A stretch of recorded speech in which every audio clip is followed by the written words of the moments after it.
चंद्रशेखर रावण की बुद्धि बिल्कुल भ्रमित हो चुकी है, वो भ्रष्ट आदमी है। जल्द ही इसके ऊपर एफआईआर दर्ज करवाएं और मानहानि का दावा करके इसकी लोकतंत्र जो लोकसभा सदस्यता उसको भंग करवा के और इसको समय रहते जेल में ठूसने का काम करें। चंद्रशेखर रावण की मानसिकता और बुद्धि ठीक नहीं है, वो हो गए हैं पागल और उनको सही पागल इलाज खाने में होना चाहिए।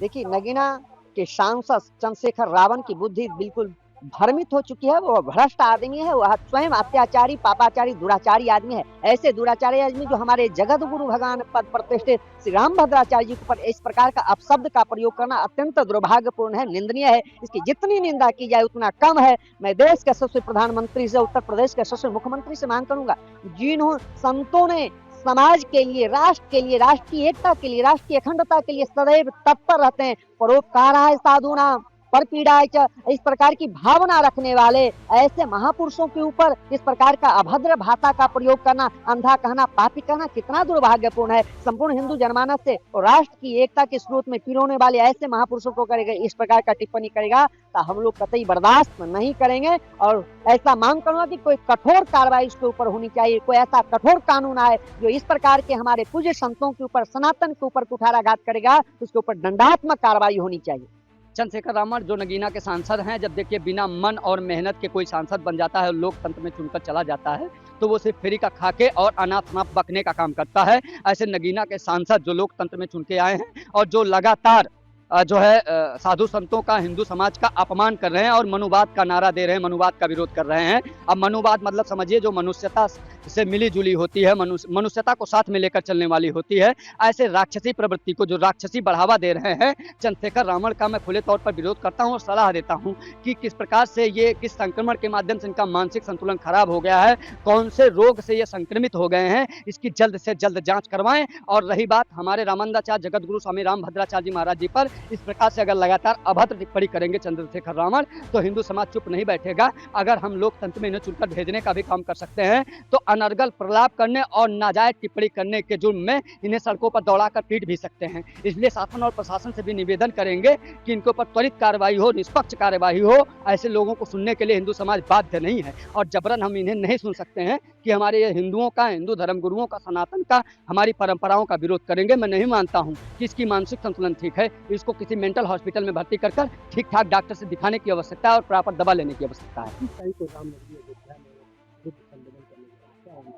नहीं, इस प्रकार से अगर आप विवादित टिप्पणी करते हैं हमारे धर्म गुरुओं पर, हमारे धर्माचार्यों पर, तो धर्म तीर्थ क्षेत्र में आप किस प्रकार से और किस मुंह से आप आएंगे। मैं मानता हूं कि ऐसे लोगों का विरोध किया जाना चाहिए जो अयोध्या में हमारे भगवान बुद्ध के नाम पर जो है यहाँ आएंगे और नाजायज राजनीति करेंगे और तमाम प्रकार के हिंदुओं का अपमान करने का काम करेंगे। तमाम प्रकार से ये स्वीकार्य नहीं होगा। हिंदू समाज का यदि कोई भी विरोध करता है और वो कहीं भी जनसभाओं को संबोधित करता है तो हिंदुओं को वहीं जाकर विरोध करना चाहिए। इस प्रकार की मानसिकता को हम नहीं स्वीकार करते हैं कि आप उनको जो है अपमानित करने का काम करेंगे। वो चलती फिरती यूनिवर्सिटी है, उनको आप अंधा बोलने का काम करते हैं। दिव्यांगजन को मानहानि का दावा करना चाहिए। मैं जगत गुरु रामभद्राचार्य जी महाराज जी के उत्तराधिकारी रामचंद्र दास जी महाराज जी से निवेदन करता हूँ, अध्यक्ष में दिवाकराचार्य महाराज, कि जल्द ही इसके ऊपर एफआईआर दर्ज करवाएं और मानहानि का दावा करके इसकी लोकतंत्र जो लोकसभा सदस्यता उसको भंग करवा के और इसको समय रहते जेल में ठूसने का काम करें। चंद्रशेखर रावण की मानसिकता और बुद्धि ठीक नहीं है, वो हो गए हैं पागल और उनको सही पागल इलाज खाने में होना चाहिए।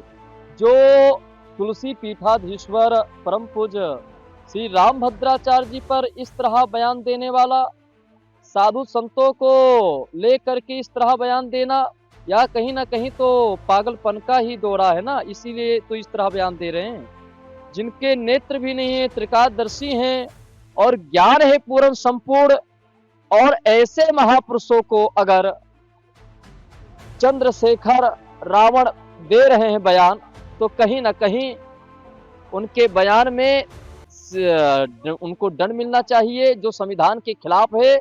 संविधान और कानून यह इजाजत नहीं देता कि किसी संत और किसी विषय पर, किसी भी व्यक्ति को लेकर, किसी महापुरुष को लेकर के आप इस तरह बयान देंगे, कहेंगे कि वो पगला चुके हैं, उनको पागल हो चुका है, वो नेत्रहीन है, इसीलिए उनके कर्म कुछ ठीक नहीं थे। अगर अच्छे कर्म होते तो रामभद्राचार्य जी का नेत्र होता, सबको देखने का दृष्टि होती। ये इस तरह बयान देना मूर्खता है और चंद्रशेखर को पूरे हिंदुस्तान से माफी मांगना चाहिए।